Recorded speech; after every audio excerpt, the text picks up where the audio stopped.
Arrêtez, peuple de l'OTAN. Vous bombardez un mur qui barre le chemin à la migration africaine vers l'Europe et le chemin des terroristes d'Al-Qaïda. Ce mur, c'était la Libye. Imbécile que vous êtes, vous le détruisez et vous brûlerez en enfer pour les milliers de migrants d'Afrique et pour avoir soutenu Al-Qaïda. C'est ainsi que ce sera, et je ne mens jamais. Et je ne mens pas maintenant non plus.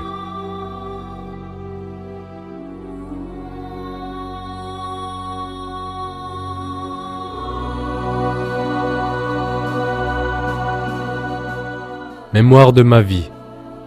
Colonel Mouammar Kadhafi, chef de la Révolution, 5 avril 2011. Au nom d'Allah, du bienfaisant, du miséricordieux. Pendant 40 ans, ou était-ce plus, je ne me souviens plus.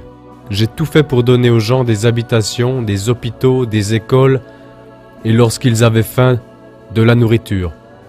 Au Benghazi, j'ai même fait du désert une terre agricole. Je me suis imposé contre les attaques de ce cow-boy de Reagan, lorsqu'il a tué ma fille adoptive orpheline. Il avait essayé de me tuer.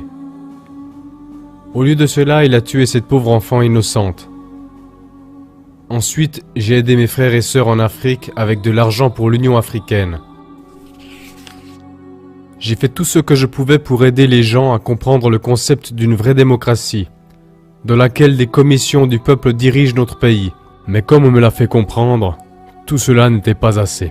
Même des personnes qui avaient des maisons avec 10 chambres, des costumes neufs et des meubles neufs n'étaient jamais satisfaites. Égoïstes qu'ils étaient, ils voulaient toujours plus.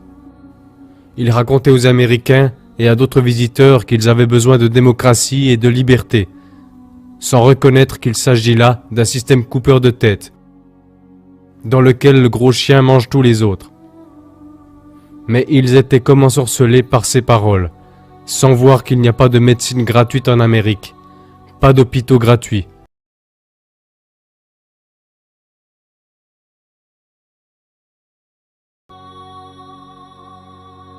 Sans parler des gens qui mendient ou des longues queues pour une assiette de soupe. Non, quoi que j'ai fait, pour certains ce n'était jamais assez. Mais d'autres, eux, savaient que je suis le fils de Gamal Abdel Nasser, le seul vrai dirigeant arabe et musulman que nous ayons eu depuis Saladin. Lorsque j'ai revendiqué la Libye pour mon peuple, comme il a revendiqué le canal de Suez pour son peuple, c'était ces traces que je tentais de suivre pour protéger mon peuple de la domination coloniale, de voleurs qui nous voleraient. Je suis désormais soumis à l'attaque de la plus grande puissance de l'histoire militaire. Mon petit-fils africain Obama voudrait me tuer, pour enlever la liberté à notre pays, pour nous enlever nos habitations gratuites, notre médecine gratuite, notre éducation gratuite, notre nourriture gratuite, pour la remplacer par le vol selon le style américain, appelé capitalisme. Mais nous tous dans le tiers-monde, nous savons ce que cela veut dire. Cela veut dire que les grands trusts dirigent le pays, dirigent le monde et que les gens souffrent.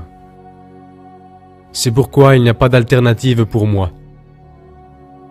Je dois prendre ma place.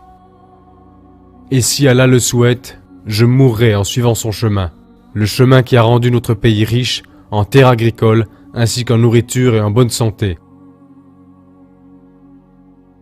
Et nous permet même d'aider nos frères africains et arabes, quand ils travaillent ici avec nous, dans la République du peuple libyen. Il n'est pas de mon désir de mourir, mais si cela devait arriver, pour sauver ce pays, mon peuple, tous ces milliers qui sont mes enfants, alors qu'il en soit ainsi. Que ce testament soit ma voix adressée au monde, que je me suis levé contre les attaques des croisades de l'OTAN. Levé contre la brutalité, levé contre la trahison, levé contre l'Occident avec ses ambitions colonialistes. Et que je me suis tenu du côté de mes frères africains, du côté de mes frères arabes et musulmans, comme une colonne de lumière. Pendant que d'autres construisaient des palais, je vivais dans une maison toute simple et dans une tente. Jamais je n'ai oublié ma jeunesse à Sirte, je n'ai pas gaspillé de manière insensée la richesse de notre peuple. Et comme Saladin, notre dirigeant musulman qui a sauvé Jérusalem pour l'islam, j'ai pris peu pour moi-même. En Occident, certains m'ont traité de fou ou d'insensé, mais ils connaissent la vérité et continuent néanmoins à mentir. Ils savent que notre pays est libre et indépendant, et non sous le joug des colonialistes. Que ma vision, mon chemin est compréhensible et l'a toujours été, et qu'elle est dans l'intérêt de mon peuple, et que je vais me battre jusqu'au dernier souffle pour nous garder libres.